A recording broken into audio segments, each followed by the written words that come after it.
Hey internets, so a fun thing happened recently. I got my very first deboonked response from a major bread tuber, in this case, Vaush. He responded to my take on positive liberty, and what he had to say was, well, unfortunately, kind of disappointing. It was mostly just the usual rhetorical spin job and sophistry you would expect. In fact, the video you're watching right now almost didn't get made because I figured a Twitter long post response was all it really needed, but I decided to throw a Discord poll up, and it turns out most people were curious to what I had to say beyond that, and plus I've come up with a few extra things to say beyond that post, so here we go. But to keep things interesting, I'm going to try and make this more than just about the Vaush response or about me, but more or less make this a fun study in how to dissect the kind of dishonest rhetoric that Vaush likes to push. And yeah, I'm also pretty much doing this unscripted, which means quite a bit of rambling, which means it's probably going to be a long one, which, I mean, of course, if you're already here, you've probably already noticed by looking at the length of the video, but I'll try to keep it below an hour. Now, before I get into it though, I just want to give a brief summary for people who aren't familiar with all three videos that are involved here. Cause,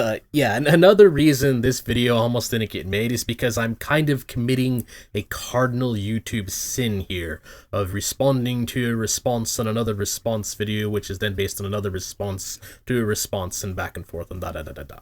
And that can make things really confusing for people who are not completely clued in to what the conversation is. So I'll start with a quick rundown. The topic me and Vaush were discussing is about positive and negative freedom. Negative liberty is the freedom from coercive barriers and constraints. For example, government preventing you from, say, opening a business without paying them a $100,000 fee or something first would be an example of trampling on negative liberty. While positive liberty, on the other hand, is more like entitlements or the freedom of access to do and get what you want to have. For example, welfare entitlements would be an example of positive liberty, and a society that doesn't have those entitlements would be an example of trampling on positive liberty. At least in theory. Now, the main contention in the debate is that libertarian socialists generally believe that they want a society which focuses more on positive liberty, while those of us who are libertarian right will generally want a society that focuses on negative liberty. So that's kind of one of the main ideological differences there between what people generally call lib left and lib right, is which freedom we consider to be more important. In my video, I gave reasons for why I believe negative liberty is more important, and Vaush gave reasons for why he believes positive liberty is what society should be focusing on. My main argument is that positive liberty is really just the benefits of wealth, and that libertarian socialists are confusing the benefits of wealth for wealth generation itself, and that in order to have that wealth, you need to create it through negative liberty. Like, for instance, another example I came up with would be an apple. Let's say that you want to eat an apple. You want the positive liberty of eating an apple, and you want to enjoy that apple. However, let's say you live in a world where there are no apples yet, but you do have apple seeds. So you would need the negative liberty of being able to plant your apple tree and care for your apple tree and grow it without someone aggressing on you or coercing you or coming to destroy your apple tree. So in other words, in many ways, it's freedom from having your property rights being infringed, which would then lead to the creation of the apple, aka the wealth, which would then give you the positive liberty of being able to eat your apple. Vaush's argument, on the other hand, is equating it to a man in the desert. A man is thrown into a lawless desert. Is he free? And Vaush points out that he's really only free to die. And so while he has infinite amounts of negative liberty, he doesn't have any real positive freedom, thus resulting in him being only free to die. And that's the basic gist of the libertarian socialist argument in favor of caring about positive liberty more. And that's the basic gist of the subject. Hopefully that makes it easier for people who are not already plugged in to understand, so I will now jump into the Vaush video and go over his response to me, which a lot of this is just going to be a more in-depth version of the Twitter/X post I made. Oh, and by the way, I'm not going to go over the entire Vaush video because honestly, some of it is just fluff that doesn't really have any meaning. And plus, there's a few things that me and Vaush actually agree on. For instance, we agree on the definition of positive and negative freedom, and so there's no real point in me responding to him on things we agree on because that would just be a waste of time for obvious reasons. A grift. A grift? What does that mean? What does that mean? What does that mean, a grift? By grift, does he mean it's wrong? Or does he literally mean the concept of positive liberty, this long-standing philosophical concept, was created disingenuously to make money? It's just like a buzzword. It's just a word.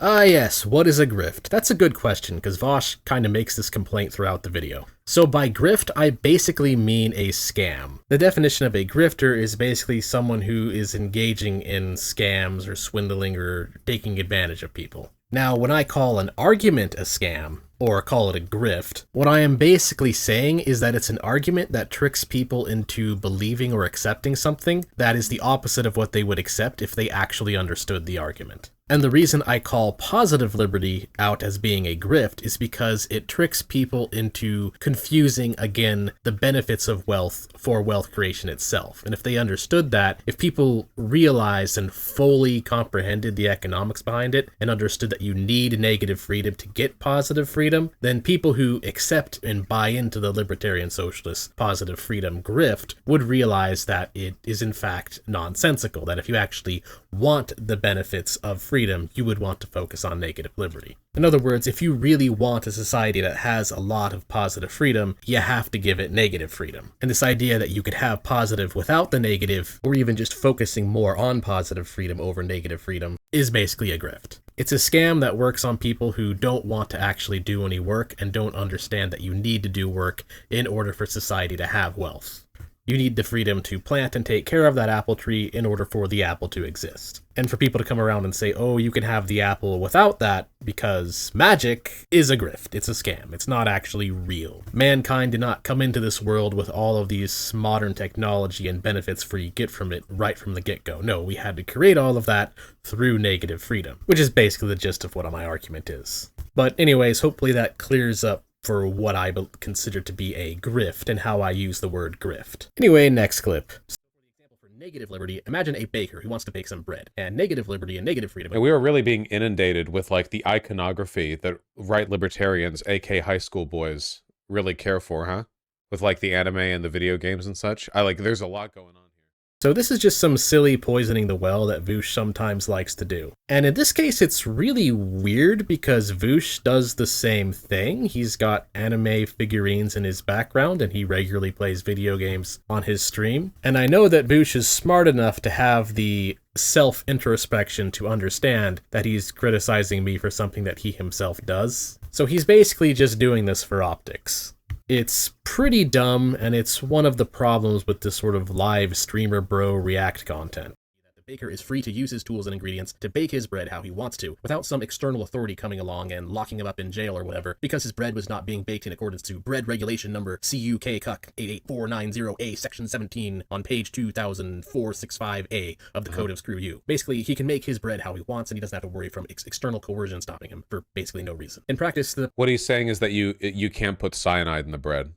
Okay, so this right here can almost completely discredit Vaush's entire response to me, because it shows that he doesn't really understand libertarian right ethics. Which is weird because he's had plenty of opportunities to understand this. Libertarian right ethics are mainly surrounding what you'd see in the Austrian School of Economics. And it's basically all around property rights. You have the freedom to do things without external coercion, so long as you're not infringing on other people's rights. Very key word there, not infringing on other people's rights. If you bake bread and put poison in it or cyanide or whatever, and then you just give it out to people without letting them know what you did, basically murdering people, that is a violation of their property rights because you violated their right to their own body by murdering them. This is really, really, really basic libertarian ethics. This is why we believe in things like the NAP, or covenant communities with additional rules for people who are living nearby you, because we understand that negative freedom pushed to its super clown car mode basically becomes a murder ball. We understand this, we've thought about this, that's why we have rules and ethics against it. And it's talked about extensively in the works of Mises and Hoppe. Now, technically though, to Vaush's credit, he did not say put cyanide in the bread and then give it to someone. He just said put cyanide in the bread and then loosely implied giving it to someone. So maybe Vaush does understand this, in which case this is actually even worse, because that means that he knows he's misrepresenting the argument and he's just intentionally grifting his audience by trying to loosely imply that we believe something that we don't actually believe. And he knows we don't actually believe, which again is worse because that means he's being disingenuous. able to buy the I mean, a better comparison for positive freedom would be that you want to be a baker, but because local business has monopolized all of the trade deals that you can get with like raw resource manufacturers, you can't open a bakery shop unless you franchise underneath an existing corporation, and they have rules that prevent you from baking bread the way you want to, which is like a real thing that happens, you know? That would be the more direct comparison, would be you may technically have the freedom to open a bakery, but like systemically there are forces in place that prevent you from accessing the resources to do so. Nope, we have never given an argument against that at all. Please pay no attention to this video that I am showing up on the screen right here. It does not exist. Please ignore it. I never made it. We have never once ever come up with an argument against this. Okay, in all seriousness, this is basically the same Monopolies argument that I went over as the very first thing that I tackled with Vaush and his Coconut Island. The problem with it is that the type of libertarian socialist that Vaush is, their basic praxis is to create a government that has a monopoly on all of these regulations. And that is historically much more likely to cause these problems than private organizations engaging in voluntary free trade. So to some degree, yes, he is correct that if some large entity ends up controlling all of the resources, then this would create a problem with negative liberty. The problem, of course, is that a society that focuses more on positive liberty is more likely to have this problem in the first place. Anyway, next clip. Assuming he doesn't blow his credits on something stupid beforehand. Now, the socialist argument... Nothing but the greatest respect imaginable for people struggling from social... A huge part of libertarianism is just contempt for the poor, so...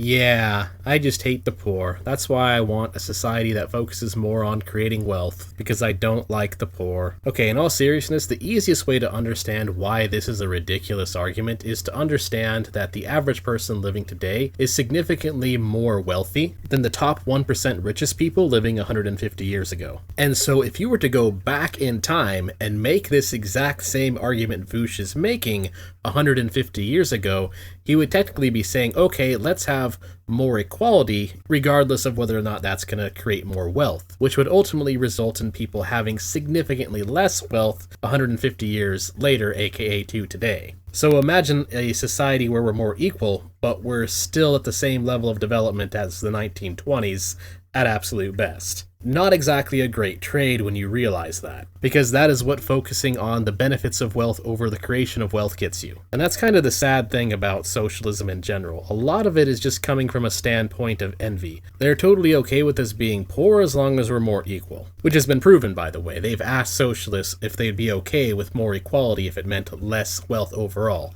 and they actually want that, which is far more contempt for the poor. Anyways, next clip.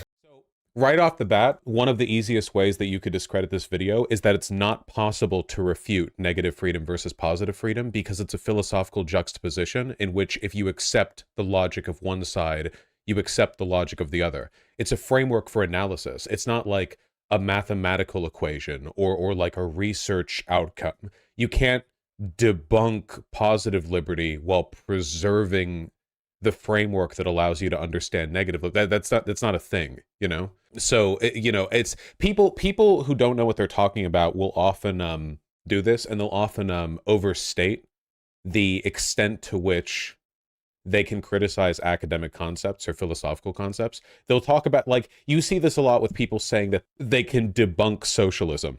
No, you can't. You can't debunk capitalism either. That's not how it works.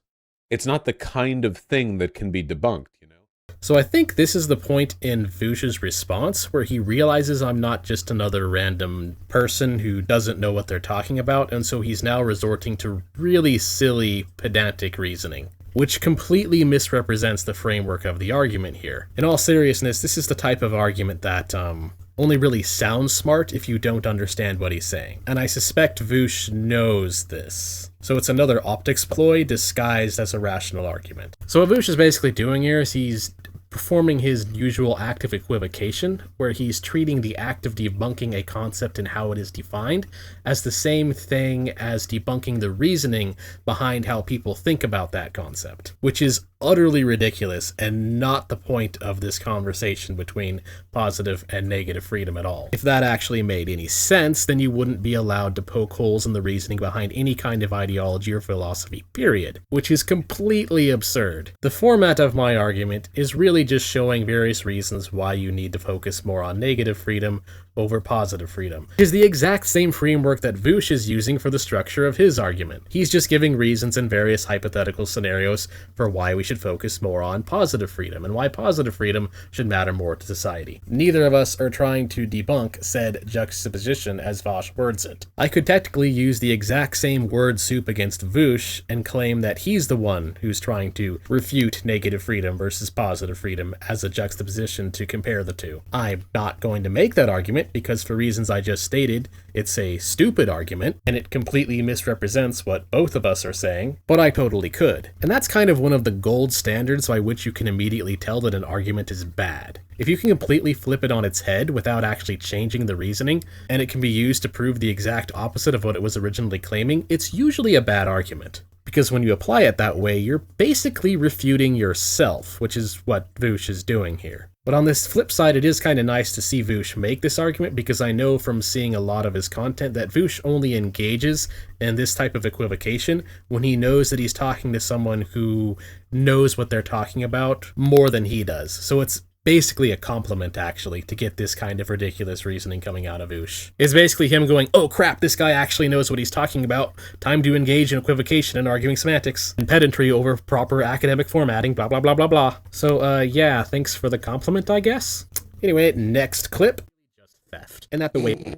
So this is the right libertarian go-to for literally all arguments. Is that thing they don't like. Is that it's like base number one, you know? Bedtimes are theft. Having to do homework is theft. Theft is just aggression to steal somebody else's resources. This is not a difficult concept to comprehend. Although honestly, I suspect that this is just another silly argument for the sake of optics. I'm pretty sure Vaush knows that we don't actually consider homework to be theft. So I'm not going to engage further on that one. Next clip. Imagine a street robber. He goes up to people, sticks a revolver in their face, takes their money, and then lives large however he wants, with access to whatever he wants, assuming he never gets caught. Like the man crawling through a desert without food or water is an absurdist analogy on negative freedom. This is basically an absurdist analogy on positive freedom. But What? The man going through the desert isn't an absurdist analogy, it's a demonstration of the principle. You in order to demonstrate a philosophical principle, you isolate factors to make it very clear what you're talking about.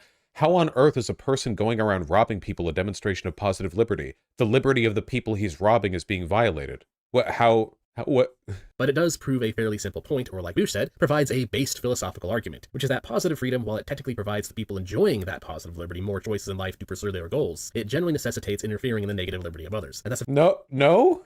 Well, I mean, to the extent that, like, so when he says man robbing other people, what he means is taxes. Yes, Vaush, that is the problem. A society that focuses on positive freedom over negative freedom must necessarily violate people's negative freedom. The point of my analogy being to isolate the problem from the steps that lead to it. It's just A directly stealing from B instead of A using C as a go-between. And this is the problem with a lot of socialists. They just refuse to understand this. Even though it's the same thing, it's just thinking 2 chess moves ahead instead of 1 chess move ahead. And the funny thing is, by him acknowledging that people's liberty is being violated, he's actually admitting that I'm right, he just doesn't realize it. Anyway, next clip. So again, libertarians, the main thing that libertarians care about is taxes and child pay. And in this case, we're talking about the taxes. And because it doesn't sound scary to say, well, what if you have to tax people to guarantee other people freedom, which I want, of course. He has to say, well, actually, taxing is when a robber goes around and robs people. Obviously, these aren't comparable at all, but a libertarian would argue that they are because they're both theft or whatever. Okay, so this is the worst argument against taxation being theft that I've ever seen, because he's not even really arguing against it. I mean, there's legitimately nothing here for me to refute because there's legitimately no argument. He's just saying, no, if I have Bubba from the IRS steal from you and give to me, it's not the same as me stealing from you directly because I just say so and because that just doesn't sound as scary. All he's doing here is just refusing to accept the logical conclusion of the argument. He might as well have just said, no, actually, taxation isn't theft because I say so. Oh, yeah, destroyed. And this is really sad because there's way better arguments against taxation being theft than this. See, smart people, smart economists anyway, who understand that the arguments for why taxation is theft can't actually be defeated, will argue instead that yes, taxation is theft, but it's necessary theft. In other words, people will give a utilitarian argument for taxation. They'll say, okay, yes, it is theft because you don't want to pay this and it's not voluntary, but society needs these taxes in order to function. That's basically the classical liberal argument on taxation. They'll say, okay, yes, this isn't voluntary, but we need to do it because we need to have a state in order for our society to work, because we need a government to do the bare minimum. Basically, they'll give the night watchman argument, or the idea that you would need at the very least a minimum amount of state that collects a minimum amount of funding. And that's kind of where the debate between the Mises Institute and the Cato Institute comes in, both which are technically within right-wing libertarian thought, Mises just being further to the right. But of course, a classical liberal would also agree with me that you need to focus more on negative freedom because negative freedom creates the wealth that would allow you to enjoy positive freedom.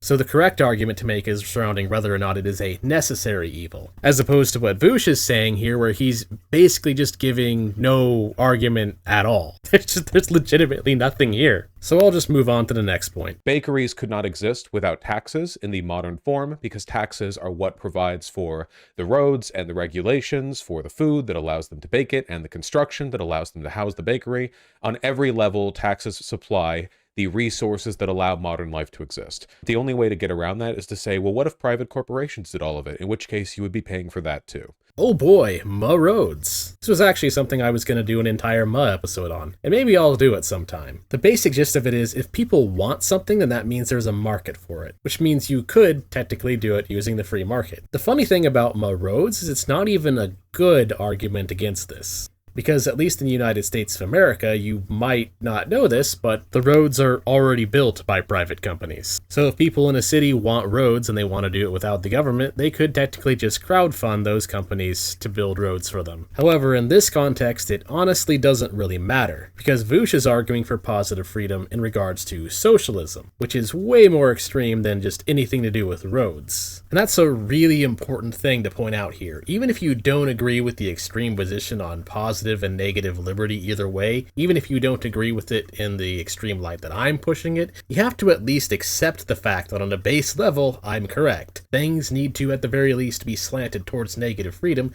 because that is how wealth is created, and that is how you get the benefits of positive liberty. Spoiler alert, Vaush does not acknowledge this point properly anywhere in his response to me. This is a very important thing to understand because this is how socialists grift the centrists.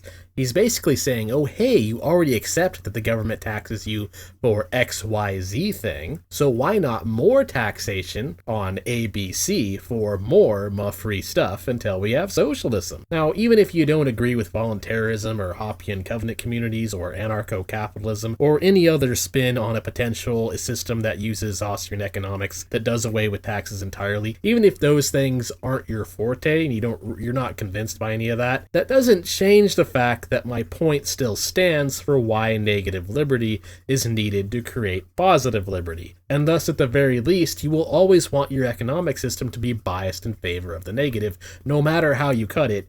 You definitely don't want to do socialism. So yeah, I'll just move on to the next point. I mean, whatever, you know. The myth of like everyone homesteading and going out on their own and living entirely on their own is a purely modern myth. It's like the idea of man, an independent agent going out there and existing as a purely like autonomous agent. This is like a jerk off, like insecure male fantasy, which is entirely the product of like post-modernity anxiety. It is completely disconnected from reality or history. It's just silly, like, even to engage with these arguments, to be honest.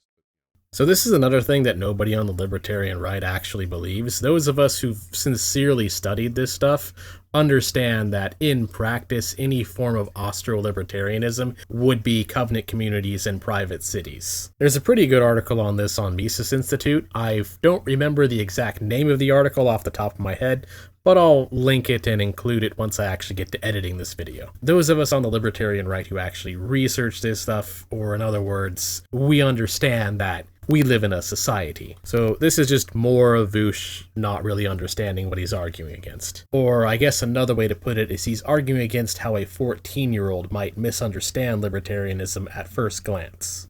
That most economists are already pretty familiar with. The true main difference between the two is that negative liberty... Incorrect. There are no economists who have a problem with taxes. There just aren't. You can't be an economist if you have a problem with taxes. This is just utterly ridiculously wrong. Every economist has some kind of take on taxes. And if you're talking about specifically those who want to either reduce it or abolish it, that would be the Austrian School of Economics, and those who want to reduce it would be usually the Cato Institute and often the Chicago School of Economics. What Vaush is probably referring to would be academic consensus Keynesian economics, and even then they just kind of ignore the problem of taxation. Or they'll give arguments for why it's a good thing. But everybody has some kind of problem to solve when it comes to economics and taxes. So I guess Vaush is just pretending the Austrian school doesn't exist because it's not my academic consensus. Okay, well, need I remind you that neither is Marxian economics. So if Vaush wants to play this card and makes this argument, it could just as easily be used against him if he pushes that to its logical conclusions. And that's just another one of the very many reasons why my academic consensus is rarely a productive argument. That's just what people in the ivory tower believe. It does not encompass all of economics at all, anywhere close. Which again, Vaush as a socialist knows this. So he's once again using an argument that could just as easily be used against himself. But anyways, now for the absolute worst argument against praxeology you've ever seen. Get ready. You no longer believe in economy. You believe in, like, praxeology or some kind of obscure, like, purely hypothetical. Like, it's not a real thing. Again, it's not real. It's made up. I always feel silly. Like, the fascists have better social grounding for their arguments than the libertarians do. Did you see that? Praxeology isn't true because it isn't real. Alright, so for those of you who do not know, praxeology comes from the economist Ludwig von Mises. It's basically a theory that man acts, that men have impurposeful behavior in order to achieve an intended goal. In other words, say you have the intended goal of drinking some water. So what do? Well, you decide to get up and go to the water fountain and refill your water bottle or whatever. Congratulations, you've just accepted the basics of praxeology. It is just the idea that you engage in conscious actions toward chosen goals. The funny thing is, in order to debunk praxeology like this, you would have to assume that praxeology is correct, because Vaush coming up with an argument against praxeology is a conscious action towards the goal of trying to debunk praxeology. This doesn't necessarily mean that praxeology is unfalsifiable, it's just really hard to disprove for the same reason that other very logically solid arguments are difficult to disprove. It's just the same reason as why you can't really disprove 1 + 1 = 2. It's a logically rock-solid concept. And to say it's not true because it just isn't real, that's just a circular argument. He's asserting that praxeology isn't real in order to prove that it isn't real while using praxeology to do so. It's really stupid. No economist has ever been able to properly refute praxeology. What you get instead are people like Vaush who think they can debunk praxeology because they don't understand it, or they just outright reject rational thinking as a way of understanding the universe, which is mega yikes. So yeah, moving on to the next point. That in many ways, the negative versus positive freedom argument is just the free market capitalism versus socialism question, again, just being taken from a slightly different angle. And it's not. It's just the basic concept of social welfare and freedom. Notice how he hasn't actually tackled the underlying, like, justification for the issue, the idea of maximizing how much people can do as opposed to just removing restrictions on their behavior. He's not addressed it. All he's done is said, well, if you believe in positive liberty, that means you believe in taxes. That's a lot of the arguments against it.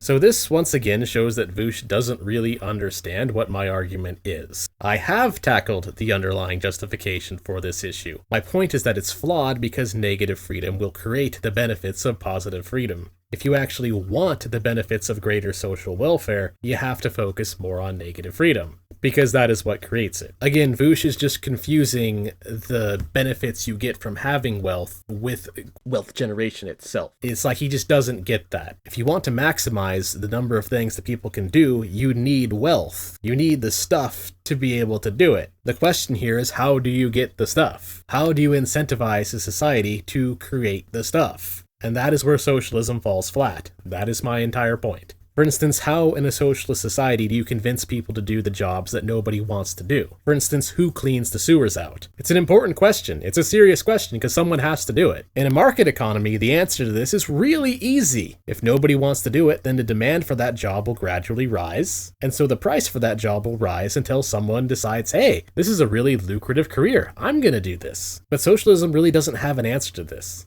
Because again, they don't understand how incentives work to create wealth because they reject praxeology. They reject the idea that man acts on a desired goal. They refuse to look at the economy from a standpoint of logic. And that's why what I'm saying is just completely flying over Vaush's head. I understand the justification that Vaush is giving for positive liberty. He does not understand the justification I'm giving for negative liberty, because his rejection of man as a rational being acting towards rational goals prevents him from understanding it. It's a lot more complicated than just taxes.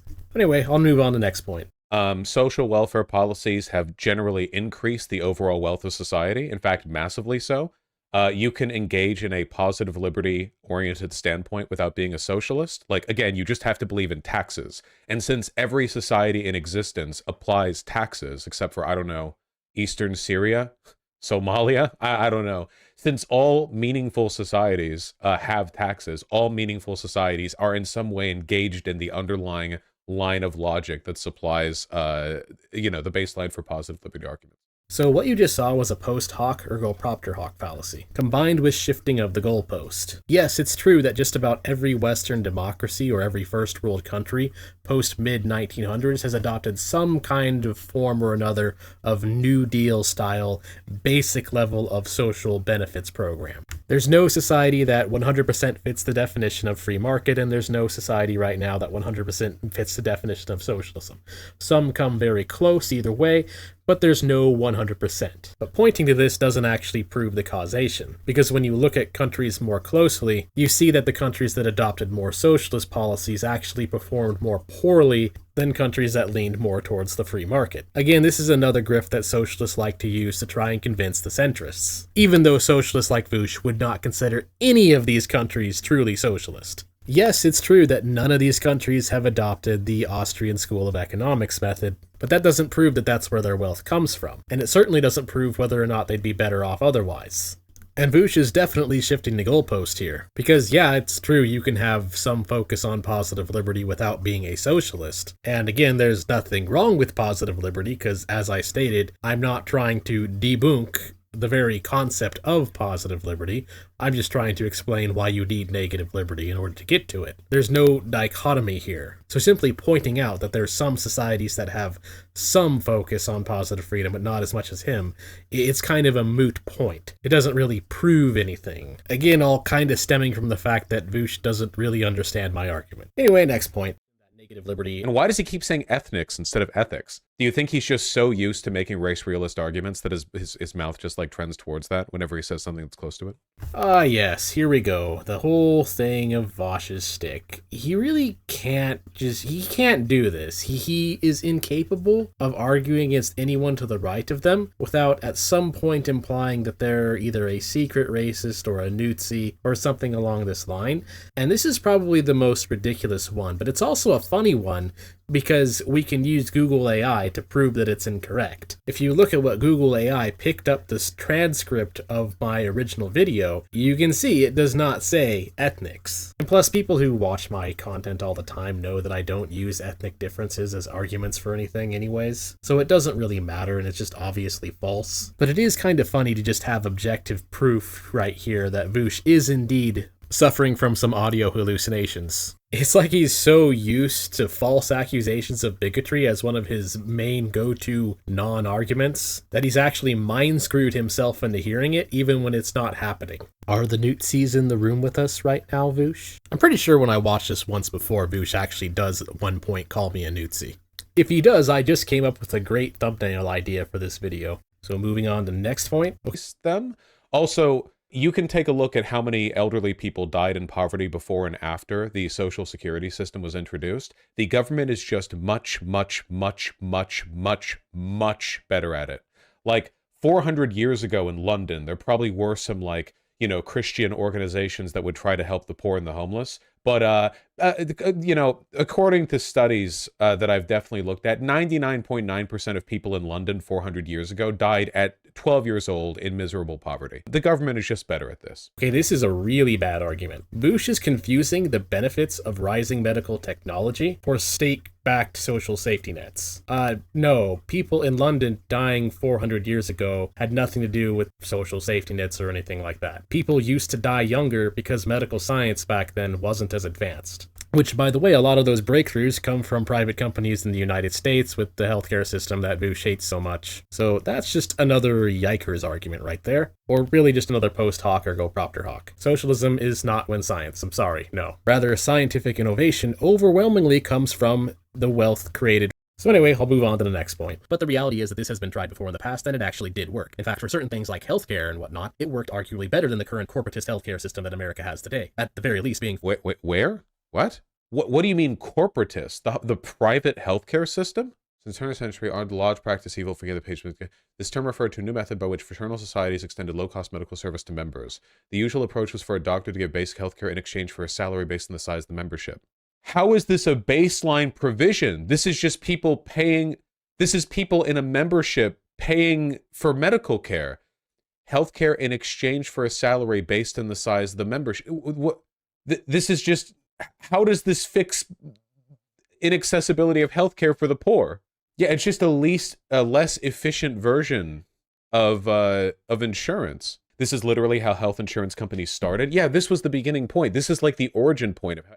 Anyway, so this is where Vaush drastically misrepresents what a mutual aid or fraternal benefit order is. They were much more like covenant communities, which included things like social gatherings rather than just a insurance company, or an archaic precursor to them. They were based on freedom of association, and they usually had some kind of cultural goal as well established within their economic goal, which was nice because it also gave people who were rich enough to not need the financial benefits to join the social network anyways, in order to reap the social benefits. Because, you know, you want to be a part of your local community. And this is where things get kind of sad, and it's where I want to take a look at a additional tweet I made. Because Vaush's take could be easily refuted by just simply watching my video on fraternal societies. Or just clicking on it and looking at the book source I used, which was Beto's book on From Mutual Aid to the Welfare State. And this is where I have to point something out a little bit unfortunate here, because I know it's usually poor taste to talk about a influencer's community, but this needs to be pointed out because it's important.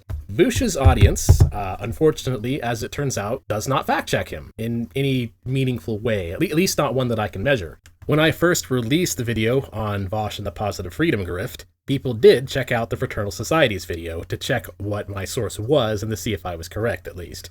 However, when Vaush released his response to me, none of his audience actually watched that video, even though me calling to action to see that video was in Vaush's response. It was there, and it was something that Vaush even responded to. But none of them actually watched the video. So they weren't even interested in seeing whether or not what Vaush was telling them was true. There's no attempt whatsoever to historically fact check him. And again, it's poor taste, it's bad faith to call a community stupid, so I'm not going to do that. Because honestly, a lot of them aren't dumb, they're just young. I think Vaush mostly panders to kind of young teenage audience, and that's fine. A lot of us believe dumb things when we're teenagers. I had some socialist beliefs myself when I was a teenager. It's a phase you go through. And then you grow up and you wise up. That's fine. But I will say that Vaush's community is intellectually lazy, because they are. I'm sorry, there's just no nice way for me to put that. I don't mean it as an insult, it's just a fact. So anyway, next point. He calls himself a paleo-libertarian, then he's almost certainly a Nazi, yes. Oh boy, there it is. There's the false accusation of being a Nazi. Vaush's go-to argument when he can't properly refute something. You know what? I'm just gonna treat this with the level of seriousness it deserves. Did you hear about what Vaush said about you? Yeah, I think he said I'm a Nazi. That's interesting. He thinks everyone's a Nazi. That is true. I'm not really concerned if a horsefucker thinks I'm a Nazi, though.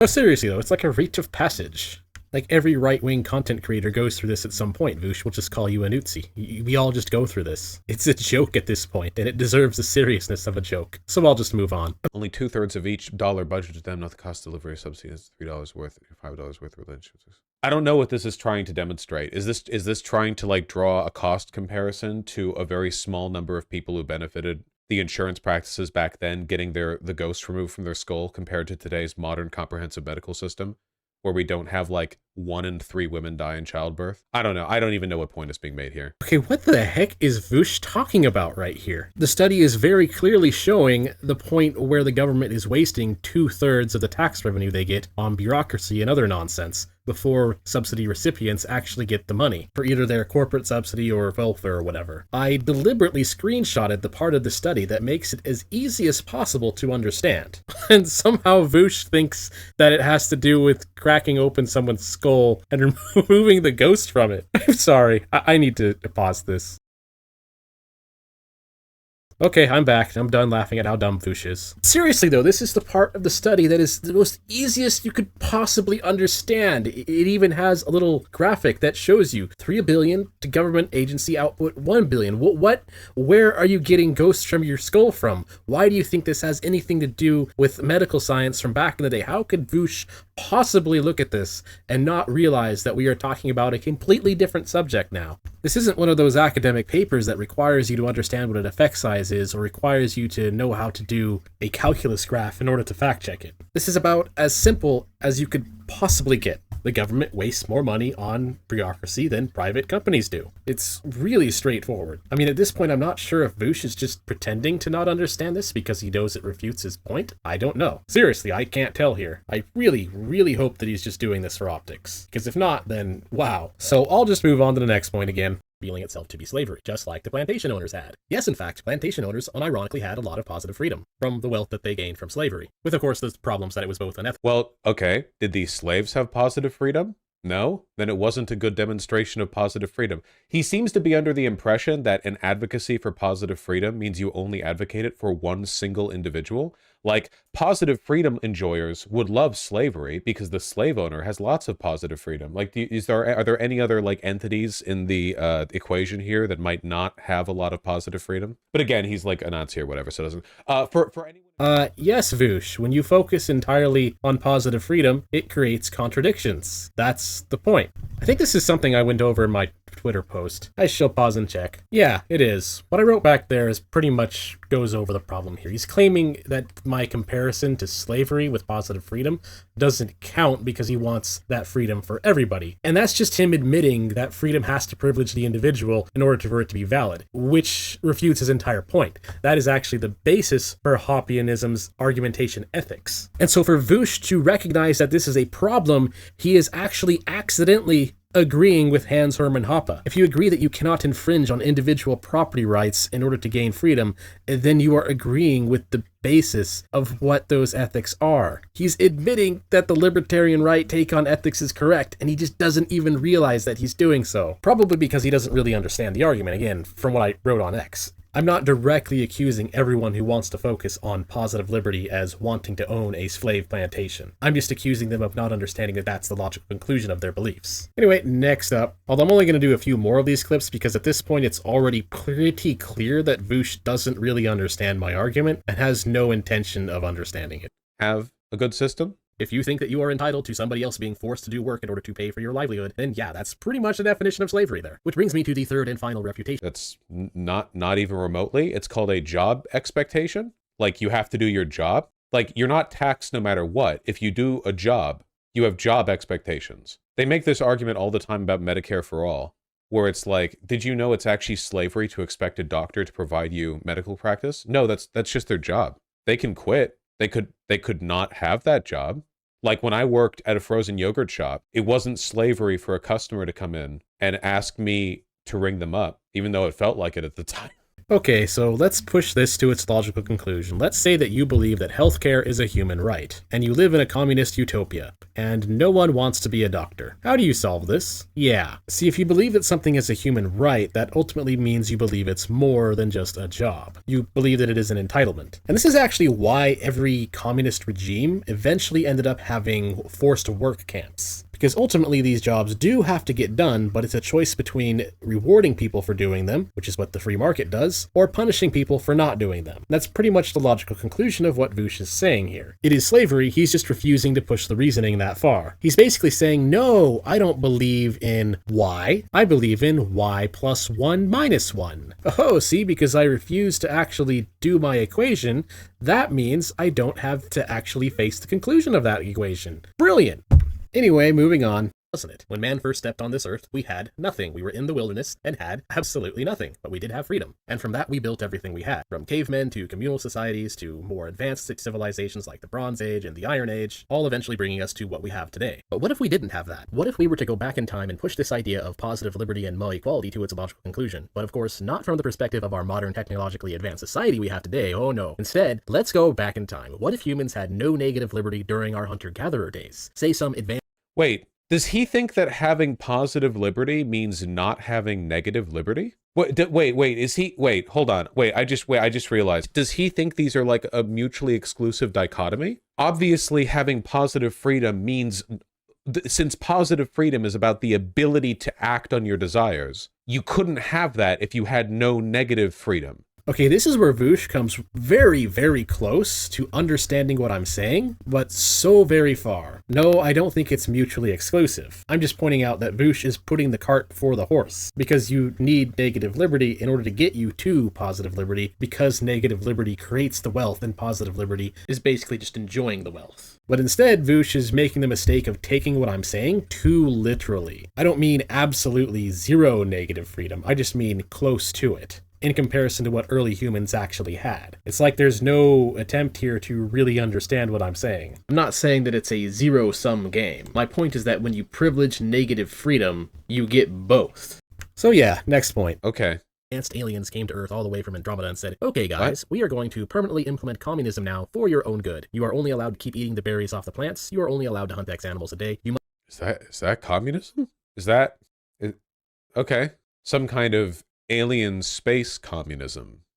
Must share all the spoils equally, and you aren't allowed to do anything else without our approval. But hey, on the bright side, in case the humans ever had a bad day and they could— Wouldn't "you aren't able to do anything else without our approval" be an imposition on their positive liberty? Since positive liberty is about being able to act on your desires, and you're describing a system in which totalitarian alien rule prevents them from doing what they want, would that not be an imposition on their This is what I mean, dude. It's so stupid. How do I even respond to this? Like, what? Like, it's so dumb. It doesn't mean anything. couldn't find anything or couldn't hunt anything or really couldn't get anything, the aliens would help bail them out, so thus guaranteeing that they would survive, which might seem like a great deal to the people living back then, but looking back on it today, this is obviously a terrible deal. Assuming these aliens deemed us unworthy of them sharing their technology with us, and were only interested in acting as an aggressive enforcement for permanent prehistoric communism, we would still be stuck at the same level of development today, all in exchange for more positive freedom and basically being livestock. No, it wouldn't be positive freedom. You literally stipulated that one of the rules is that they can't do anything else unless given permission. That's not positive freedom. What? How? That's not freedom at all. And that admittedly is... So I guess, yeah, he genuinely thinks that positive freedom enjoyers are people who want, like, social security, but also totalitarianism or something. I guess he would be correct if he was arguing against Stalinists. I don't know. Yes, Vaush. Communism in practice is not really freedom at all. That's the point. My point is that if you were to focus too much on positive liberty, you would end up with a society that doesn't have it, which is exactly the problem with socialism, and exactly what you see in communist regimes that tried it. And Vaush, of course, is trying to distance himself from Stalinism by admitting that my argument would make sense against a Stalinist. The problem is that Stalinism is the logical conclusion of his own beliefs. No, seriously, the only difference between a tanky and a libertarian socialist is that the tanky is just honest. Or at least they're honest in what they believe. Tankies are absolutely not honest when it comes to talking about data, but they are at least honest in terms of where their beliefs lead them. They understand that, yes, you would need to do these things in order to attempt to achieve socialism and move to communism. They will honestly tell you that, yes, they want a dictatorship of the proletariat, and will argue that anything is a dictatorship of some sort, in order to justify that. This is actually why a lot of tankies actually make fun of breadtubers like Vaush a lot, and a lot of them actually don't like him, because I suspect that someone like Hakim, for example, would actually be able to give a better response than Vaush gave. or at least attempt to defend space communism and try to argue why it would eventually lead to better outcomes in some other way, which would be incorrect, but at least he could try to engage with it in a meaningful way, as opposed to what Vaush is doing here, where he's just denying and misunderstanding the problem outright. This is why I say that libertarian socialism isn't a thing. It's like they want to have their cake and eat it too, and they don't understand why that's a contradiction. And when you point out that it is a contradiction, they think that you're contradicting yourself. They just completely misunderstand your argument. So anyway, next point, although I think we're getting to the end here. Wants. So a focus on positive freedom gives no incentive for society to advance. Negative liberty is specifically what allowed for that massive spike in advancement that allowed human society to become what it is today, so that we can now enjoy all these modern advancements that we have. In societies with taxes, just no understanding, literally just complete head empty, like no understanding whatsoever. Like, the human population and economic growth skyrocketed after the Industrial Revolution in a time with taxes where governments existed and provided regulations around growth and development in cities that were major sources of wealth. And then human development exploded yet again after the development of, like, the modern welfare state. Like, oh wow, so we are concluding this with one of the worst instances of confusing correlation with causation I've ever seen. Yes, Vaush, taxes did exist during the economic spike in the last 200 years. But taxes also existed in the previous 3,000 years. So why didn't this economic boom happen in the Middle Ages? Or why didn't it happen in year zero? Oh, that's right, because Western societies adopted free market policies. That's when the spike happened, because that is what creates wealth. The wealth you love so much with your positive liberty. I mean, Vaush could have just as easily correlated this with the existence of clothing as well, because that's been around about as long as taxes have been. Actually, no, this economic boom isn't called, it's not caused by free market, it's caused by having socks, man. Therefore, socialism good. And this is just the problem that happens when you refuse to study economics from the perspective of logic. You have no ability to understand how incentives lead to causes and effects. Because again, you're rejecting the idea that man acts to achieve a desired goal. And by rejecting this, Vaush has no ability to tell when a correlation actually has a causation behind it or not. When talking about a subject that deals with human action, he's just completely unable to do any kind of qualitative analysis whatsoever. Anyway, time to move on. Wealth. It's the benefits you get from having wealth and having an advanced society that created that wealth. An advanced society that exists because of negative freedom. No. So while Vaush's rhetoric is very good, all he's really doing is saying that we should be allowed to enjoy the wealth without really understanding where that wealth comes from. It's kind of like wanting to plug a power strip into itself for infinite power. Sure, that'd be awesome if you could actually do that, and it would be pretty awesome if it worked, just completely. Did this argument need to be supplemented by, like, some weird, creepy anime doll? Again, I know these are, like, right libertarians, so they have a very specific set of tastes and interests that have to be appealed to aesthetically, but, like, what the f? It's called a Fumo? Yeah, sorry. Ah, yes, of course. He has to end the video with once again making fun of hobbies, which he has as well, as evidenced by what you can see in the background in his room. Or actually, you know what? I'll just conclude with this. Vaush didn't know what Cerno is, therefore he is wrong. Yep, there you go. Vaush destroyed. He doesn't know what Cerno is. Therefore wrong. All arguments invalid. GG. Again, that's just kind of the problem with people who focus more on optics and rhetoric than truth, and just the kind of silly arguments they'll come up with. Just these silly pot kettle black things that have no relevance whatsoever to the subject at hand. And that's why I said it was pretty disappointing. He never really showed that he understood what my argument really was. Lots of basic reasoning mistakes. The only thing I can really give him a plus on here is it is live form content. He is reacting towards it live. Didn't really have a chance to really go over the details. So a few mistakes are expected, and that's fine. But the thing is, if you're trying to be a political and philosophical influencer, it's still not an excuse. You might refute something in line number 1 that is then contradicted down the line in line number 10. It's just not a good content format for discerning truth. I'll admit it can be entertaining content. In terms of ad revenue and stuff that you get from it, it definitely pays better than the type of content I make. So if that's Vaush's goal, then congratulations. He has opted to make money engaging with the free market that he despises so much. Gotta respect the grift. So yeah, that's all I have to say for now. Thanks for watching. If you enjoyed the video, feel free to like, share, subscribe, and all that good stuff, or tip me on Ko-Fi, or leave a comment for the algorithm. Till next time.